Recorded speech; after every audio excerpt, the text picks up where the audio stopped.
गुरुजी राधे राधे। राधे राधे। मेरा नाम स्वाति हुआ, मैं रांची झारखंड से आई हूँ। मेरा मायका फिलहाल अभी रांची झारखंड में है।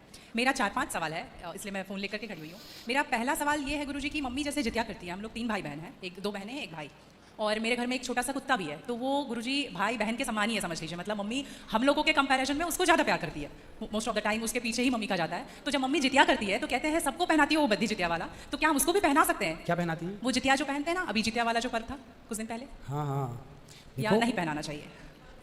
ये क्या होता है, पहले ये समझाओ, हम अभी समझे नहीं क्या होता है। भाषा में मैं बताती हूँ। जैसे पति के लिए तीज किया जाता है, करवा चौथ किया जाता है, ठीक उसी प्रकार से बच्चों के लिए जित्या का पर्व किया जाता है। हमारे यहाँ से संतान सप्तमी कहते हैं शायद, मुझे इसका ज्ञान नहीं। हाँ, हमारे यहाँ उसको संतान सप्तमी बोलते हैं। ठीक है, ठीक है, ठीक है। देखो, बच्चों के साथ बच्चों का व्यवहार करो।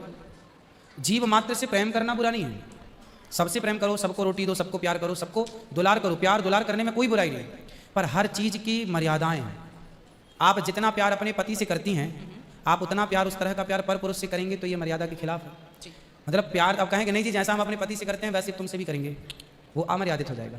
उसी तरह हम गाय से जो व्यवहार कर सकते हैं वो कुत्ते से नहीं कर सकते। तो हर चीज़ की एक मर्यादा है। कुत्ते को देहरी के बाहर रखा जाता है, घर के अंदर नहीं। बट वो तो हमेशा घर में ही रहता है। वो आपकी अज्ञानता बस है। कुत्ता जहाँ जहाँ अपने पाँव रख देता है, कुत्ता जहाँ जहाँ होता है वो अशुद्ध हो जाती है जगह। कुत्ता के स्पर्श से अशुद्धि आती है, इसलिए कुत्ता को रोटी खिलाने का विधान तो है। कुत्ते को आवश्यकता है तो आप उसकी दवाई भी कराइए, है ना। अनायास उसे छूने का विधान नहीं है। तो फिर गुरुजी उसको घर से बाहर कर दें? बाहर क्या, कुत्ते घर के अंदर रहे कब? आज के ज़माने में फैशन का ज़माना, तो लग्जरी गाड़ियों में घूम रहे कुत्ते। गाय है आपके घर में? नहीं गुरुजी, इसलिए नहीं पॉसिबल है क्योंकि आप फ्लैट में नहीं रख सकते। आप खुद अगर रेंट पे रहते हैं। समस्या तो यही है कि आज हम कुत्ते को रखने को पॉसिबल मानते हैं पर गाय को रखना इम्पॉसिबल मानते हैं। गुरुजी दिक्कत तो कुत्ते से भी है बहुत लोगों को।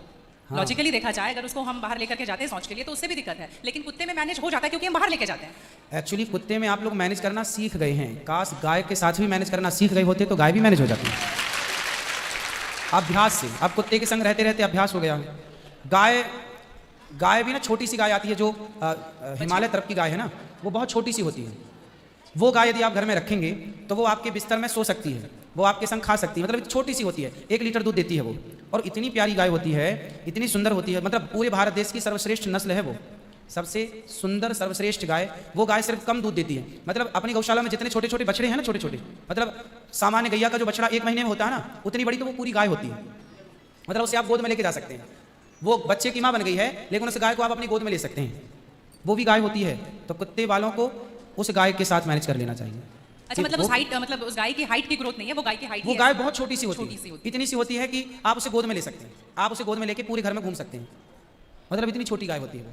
देखो, भगवान को पता था कलयुग में ऐसा होगा, इसलिए ऑप्शन दे रखा है। आप कुत्ते को गोद में लेके घूमते हैं, पर भगवान ने ऑप्शन दे रखा था, हम लोगों का ध्यान उस तरफ गया नहीं। सही बात। गुरुजी, मेरा दूसरा सवाल ये है कि ये सवाल बेसिकली मेरी बहन के घर वालों का है। चिकन नहीं खाना चाहिए क्योंकि उसमें जान होती है, कोई भी जानवर नहीं खाना चाहिए क्योंकि जान होती है। प्लांट में भी तो जान होती है ना गुरुजी? हाँ, होती है। फिर हम उसको तोड़ते हैं तो उसको नहीं दर्द होता? ऐसा उनके घर वालों का सवाल है, मेरे माध्यम से। नहीं, आप ठीक कह रहे हैं। देखो, किसी आप ना गेहूं को चबा जाइए, चने को चबा जाइए, दालों को चबा जाइए, तो वो रोती नहीं है, चीखती नहीं है, उसमें रक्त नहीं होता, हड्डी नहीं होती, मांस नहीं होता, वो चीखती नहीं है, चिल्लाती नहीं है ना। पर आप मुर्गी को मारिए तो वो चीखेगी, चिल्लाएगी, भागेगी, खून है, हड्डी है, मांस है ना। एक्चुअली सिद्धांत है ना। देखो, इतने सारे मर्द हैं, लेकिन इतने सारे मर्दों में एक मर्द ऐसा है जो आपका हाथ पकड़ के रह सकता है, आपका हाथ पकड़ के घूम सकता है, कोई कुछ नहीं बोल सकता, क्योंकि वो आपका पति है ना। समाज ने आपको इजाजत दे दी, आपकी मांग भर गई, मंगलसूत्र आ गया, अब समाज ने स्वीकार कर लिया कि ये मर्द, ये पुरुष अब आपका पति है। अब आपको दूसरे पुरुषों के साथ देखा गया तो आप अच्छे नहीं माने जाएंगे। तो जैसे समाज ने एक पुरुष के संग, एक स्त्री के संग इजाजत दे दी, शास्त्र ने इजाजत दे दी कि आप इसके साथ रह सकते हैं, लीगल है, उसी तरह आपको गेहूं, चावल, अंकुरित अनाज चीजें, दाल, चावल, सब्जी, रोटी खाना लीगल, वेद ने आज्ञा दे दी, ये खा सकते हैं। मांस के लिए आज्ञा नहीं दी। पतिव्रता नारी पराये मर्द के संग, पराये पुरुष के संग घूमेगी तो समाज उसे ठीक नहीं कहेगी। उसी तरह हमें शास्त्र आज्ञा करते हैं कि हमारे ठाकुर जी, हमारे राम फल खाते हैं, हमारे राम फल खाते हैं, दाल, चावल, साग, सब्जी, बादाम, काजू ये खाते हैं। तो हमारे राम, हमारे कृष्ण 5 महापाप गिनाए हैं शास्त्रों ने। 5 महापाप, उनमें से एक शराब है। शराब को महापाप इसलिए कहा गया है, ये बुद्धि भ्रष्ट, शराब पीने वाली की बुद्धि सात्विक नहीं हो सकती। आप शराब पीजिए, आप शराब पीने वाला व्यक्ति आध्यात्मिक नहीं हो सकता। जो ईश्वर से कनेक्टिविटी है, जो हम आध्यात्म जगत की बात करते हैं। देखो, आप शराब पीने के, शराब लोग क्यों पीते हैं? शराब कौन पीता है? समाज में 2 किस्म के लोग होते हैं। एक वो होते हैं जैसे मैं सात्विक हूँ, आप सात्विक हैं, आप चाहते हैं कि मैं भजन करूं भगवान का, ज़्यादा हाय हाय नहीं, शांत खुश भगवान के चिंतन में। एक तो इस प्रकार का आदमी है भगवत चिंतन में, वो ज़्यादा खाता भी नहीं।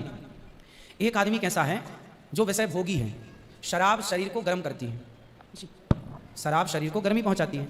और जो व्यक्ति भोगी होता है, जिसे भोगों को भोगना है, वो लोग शराब का उपयोग करते हैं अपने भोगों की क्षमता को बढ़ाने के लिए।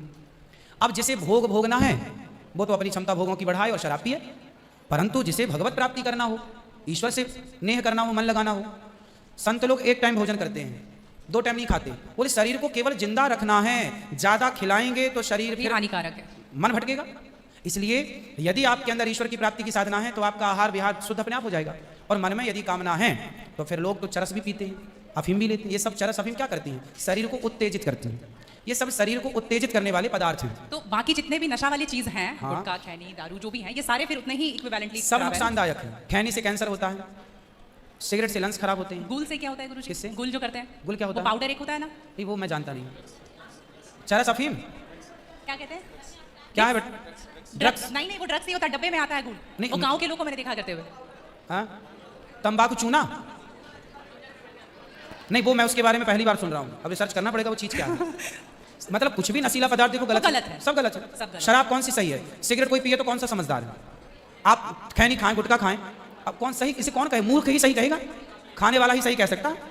तो मतलब सब इक्वली उतना ही पाप है। पाप पुण्य अलग विषय हो गया। नहीं गुरुजी, आप कहते हैं कि शराब को पाप माना गया है, ये सारी चीज पाप के अंतर्गत है। अब सेहत खराब हो ही जाएगी। शराब के नशे को पाप माना गया है, बाकी चीजें गलत हैं। ठीक है। महापाप में शराब को लिया गया है, बाकी चीजों को गलत। सही कैसे हो सकती है? खैनी और सिगरेट और बाकी चीजें। महापाप में शराब को गिना। देखो, एक होता है महापाप, एक होता है पाप जी। महापाप 5 प्रकार के हैं, पाप अनेक प्रकार के हैं। तो पाप तो पाप है, गलत है, ये सब चीजें गलत है, शराब महापाप है। आगे ठीक है गुरुजी, मेरा लास्ट प्रश्न आपके माध्यम से ये बुलवाना है। बहुत सारे लोग खच्चर पर जाते हैं केदारनाथ, और वैष्णो देवी भी जाते हैं खच्चर पे। अगर आप देख रहे हैं तो अभी रिसेंट का वीडियोस देखे होंगे, तो उनको चरस पिला करके लेकर के लोग जा रहे हैं। किसको? खच्चर को जी। एक नाक बंद करके एक नाक से पिला रहे हैं, और आपको यहाँ पे बहुत सारे लोग एडमायर करते हैं, इवन 11 मिलियन लोग एडमायर करते हैं। अगर आप ये बोल देंगे कि आप धाम जाते हो तो जाओ, लेकिन पैदल जाओ, इनका प्रयोग मत करो, तो मेरे लिए बहुत अच्छा होगा, क्योंकि हम बहुत ज़्यादा ही एनिमल लवर हैं।